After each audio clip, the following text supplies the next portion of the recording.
Luke, congratulations, back-to-back wins in the Premier League, some blistering darts. You must feel on cloud nine right now. Yeah, I'm really, really pleased. You know, when I walked into the room in Cardiff, I thought, you know, within 2 weeks would be the goal. You know, to win 2 weeks out of the 16 would be that was what I set myself. But to do it back to back is really tough because we know all the fantastic players in this league are, you know, really tough to beat. So I was really, really pleased to do it back to back. But you know, I obviously want to go on and push on and make top four. But I really do believe that it's going to be a lot more than 24 points this year to get you through, like it was last year. I think it was, wasn't it? 24 the last 2 years, yeah. So I feel like it's going to be 28, 30 this year. So I'm going to have to keep pushing, working hard, and if I keep playing like I am, then you know I will get there. But you know, the main goal is to make the top four. But these nightly wins are obviously fantastic for the confidence. Do you feel like you've got 1 foot at the O2 the way you're playing right now? No, honestly, Michael said that. Well, someone asked that to Michael about 3 weeks ago, and all of a sudden I'm above him. Your foot's not in until you're actually in. Honestly, I'm not thinking about it like to the fact where I'm already there. You know, if I keep pushing and working hard and, you know, doing what Michael Smith and Gavin Price did last year. I didn't watch it, but I just know that they were winning nights every week, and you know, they made sure that they was in. So you know, that's what I'm going to keep doing. Keep working hard. I think the first game's always important. That massive 2 points every time. So you know, my foot ain't in that top four until it's in. So you know, hopefully that it doesn't come down to the last week. That's what you want to do. You don't want to leave it down to the last week and having to win this game and worry about results. So you know, you're going to try and get yourself in there before week 16 happens. It's interesting the way you've put that. You've looking at it in a real mature manner, where Michael perhaps has got a little bit overconfident, saying he's already there. Do you feel that maybe he's got a little bit overconfident, saying he's already there with the talent on the show? Not particularly. I think he had his shoulder problem, didn't he? And then obviously tonight, can't really blame him. He played fantastic and was against another fantastic Luke Littlker performance. So you know, everyone knows he's a tough player to beat, Luke, and he was unfortunate tonight. But Michael's not the person to get overconfident. You know, he knows what he needs to do, and you all know what he does. Every time people write him off, he comes back harder and plays better. So you know, tonight, if he plays like he does tonight again in the next 3 weeks, he'll win another night. That's for sure. But for me, I don't like to be overconfident. I like to get my feet on the ground, and you know, if I keep working hard and keep striving for more, then I'll put myself in the best position to be in the top four. Luke, many congratulations. Thank you, Phil. Luke, as the weeks go by and you've won a couple of nights and your results have improved, it feels like you're assuming the role of world champion. It's sitting more comfortably with you, and maybe you've sort of absorbing all what you've gone through and the sort of all the drama after the Ali Pali. Would you agree with that? Do you feel like you're gaining that? Yeah, I would agree with that. I think sometimes it takes a little bit of time to understand your role. Obviously, when you've done something that I was dreamed of doing and it's happened, all the pressure sits on your shoulders, and then maybe you just you try too hard to make everything happen. And the way I played on the back end of 2023 was fantastic. Maybe I was trying to replicate that too much. But I think I'm replicating even better standards now than I was last year. So, for me, I feel like the game I'm playing is in a good place. But the sport's in a good place. There's so many great players in this sport now. Luke Littlker has obviously helped that.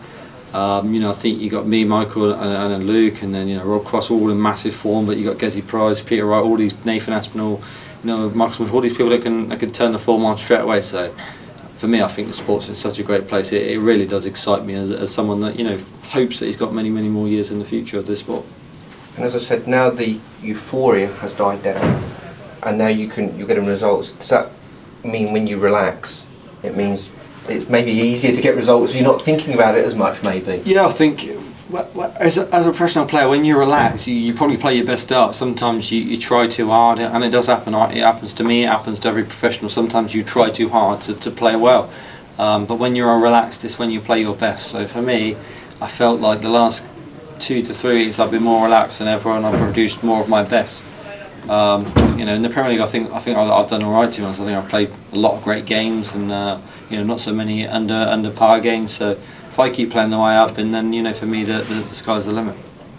Thank you, mate. Luke, you're 2 points clear now, top of the Premier League. You've reached the first ranking major final.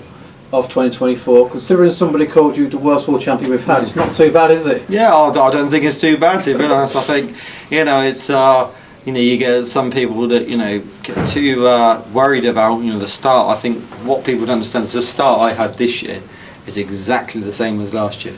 I made quarterfinals in Bahrain. I made the quarterfinals in Copenhagen, which obviously now would have been Den Bosch. I lost first game in the Masters. Didn't start the season off so great. It was exactly the same. So I don't think anything's changed from. And then obviously the end of it was the thing. So you can only judge someone on how the season ends. To be honest, you can't judge them now. There's a massive season to go. But I think I'm playing as good as I am now, or even better than I was when I won the world title. So for me, I'm not panicking or worrying about the form or anything like that. I just keep working hard and keep striving for more. You beat Nathan Aspinall in the final, who dumped out Luke Littlker. With what Luke's done, when he goes out of a tournament, is it almost like when Michael used to go out of a tournament, eyebrows get raised, that the whisper that he's out now, we've got a real chance, or is that not at all? There is no excitement when Luke Littlker loses, because like I keep telling this, there's 8 players there that can all beat each other. It doesn't happen all the time, it doesn't happen every week. Peter obviously hasn't been at his best, but he almost beat Luke, didn't he, in that game where no one probably would have given him a chance. So there's no excitement if he loses, because I tell you, everyone's beatable in this game. And if I'd have played Luke in the final, I'd still believed I could have beat him, just like he would have believed he could beat me. But it was Nathan. I had a job to do, and I did it. You said that your goal in the Premier League was to win 2 nights, which you've now done. You said your goal was to also win 1 major a year. You've reached 1 final already. Do you feel like, given the ability that you have and what you have done and are doing, that your goals are sometimes set too low? Yeah, because I know I keep saying all the time, I just know the sport is such a hard one to achieve so much that you don't want to set your goals too high. If you're setting yourself goals of winning 2-3 majors, it's you're going to be setting yourself up for disappointment and failure. In my opinion, I think 8 or 10 majors this year, you'll probably see 5-6 different people win their majors. Might have a couple where someone will win a couple and stuff like that, but we're not in one person dominated sport anymore. I think that's what makes it so fantastic. So yeah, I think I set my goals in a standard where I feel like they're achievable, but gets to the point where you think it's probably not worth setting goals, because anything can happen in the sport. You don't want to disappoint yourself if you don't win a major and stuff like that. So for me, the goal now is just to keep playing like I am and win as much as I can. Cheers, Luke. Thank you. Thank you. Luke, congratulations again. Thank you. You and Luke Littlker are obviously stealing all the headlines within the sport this year, but we're starting to see a bit of an attitude change with Luke. Obviously, he's very confident on the stage. You have much more of a humble approach in how you go. You're obviously not setting any expectations upon yourself. Do you think that gives you a bit of a psychological advantage on that stage at all? No, not particularly. I think Luke's obviously it's his first year, isn't it? He's got to learn. He's going to learn a lot. I don't think he's. I spoke to him earlier, and obviously everyone knows this. It was news on it about what happened between him and Ricardo, but it goes the ways he wants, isn't it? It's up to him. If he wants to, I look at it as if he goes that way against me 147, I'll be happy, because I feel like he's got less of a chance of taking out than he would if he went the normal way. But he's young, and I said to him, you just do what you want to do, Luke. Don't let anybody influence you or tell you what you should or shouldn't do. There's no arrogance in him going that way. If he feels that's the way for him, then he should do it. I think he's, like I say, he's still learning. He's got a long future in this sport. We all know that. It might not be what everyone expected. They probably would have thought he'd have won a couple of nights in the Premier League, but I pretty much assure you will win a few in the next 9 or 10 appearances. So I think he'll win a couple. But he's playing great darts, so I think he deserves a lot of credit, and he's making the sport bigger than it's ever been. Following the Euro Tour, he made quite the statement saying that he feels like he's the FA Cup final for most players on the tour now. What obviously you're the man to beat. You're the reigning world champion, the world #1. What do you make to that statement? Yeah, I don't think he meant that. I think his managers and his dad said, these people, if they're going to act like that, it's their cup final, and obviously Luke knows that us players, they ain't our cup final. I've beat him in the biggest cup final in the world, so I don't think Luke said that out of his mouth. Maybe some of the lower ranked players, it might be, because when they play him, they look at it as, if I beat him, it's my name in lights, and I think that they might try too hard in it. Not their, it might not be their cup final, but they may look at it as more than just a win. So it could be right in a way a little bit, but obviously the top players won't look at it that way. We'll look at it as we play them week in, week out. So they can't be no bigger than the Worlds which I won, but that didn't come out of Luke's mouth anyway. So I don't think that he says them type of words. I don't think he thinks that anyway himself. Have you, obviously you are the man to be, you're the world number one. Have you felt any difference on that stage over the past 2 or 3 months prior to winning the Worlds and going on your amazing run towards? No, not at all. I think I don't. I go up there and my dream was always to be world champion. The media that comes with it, I feel sorry sometimes for Luke because he has to take it all, and it's very busy. But for me, I don't care if I get the media or I don't. For me, my dream was to be world champion. I achieved that, and if that comes with loads of media, I'd have had to accept it. But he's taken a big burden off my back in a way, which is I do feel sorry for him sometimes. But I think he's handling it really well. He's a really respectful kid, and I think he's going to Comic Relief on Friday, and that's fantastic for the sport once again. So and he could easily say no, and he's not. He's doing it, and he's working hard for our sport. So I really appreciate all the hard work he does, and people don't realise how busy he is. Thanks for your time, Luke. Congrats again. Lou, just quickly from me, is this where you've always wanted to be, competing week in, week out with the very best, and then also on top of that being announced as the world number one and world champion every week as well? Yeah, this is my dream. This is everything I always would have just thought of in my sleep about 5 years ago that I never believed was possible. So every time I get announced out as the world champion, it's a special feeling.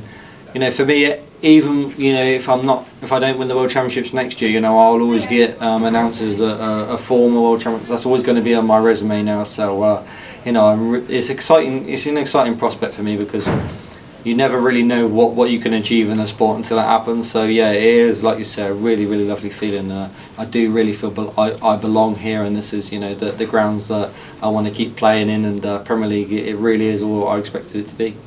And is the Premier League and the match play the aims for this year at least? You must have heard my previous interviews. It is. Them two are the two that obviously I want to really tick off, whether it's this year or the next 5 years, and the World Cup. That's the three that I obviously set my eyes on. But I set my eyes on every major. Every major I put in the UK would have been a lovely one because that's a really tough one to win. I didn't. But these are all every major you play and you really want to win. Obviously I want to retain my world title as well. That's the number one. But before that, the match play, the Premier League and the World Cup are the three that if I can win one of them, I'll be really pleased. Cheers, Luke. Thank you. Thank you. Luke, congratulations. Thank you. Heading into this week, you've averaged 102 in the Premier League across 6 weeks, which is incredible. It's almost as if being world number one's elevated your game. You said you don't care about money. Is legacy more important to you?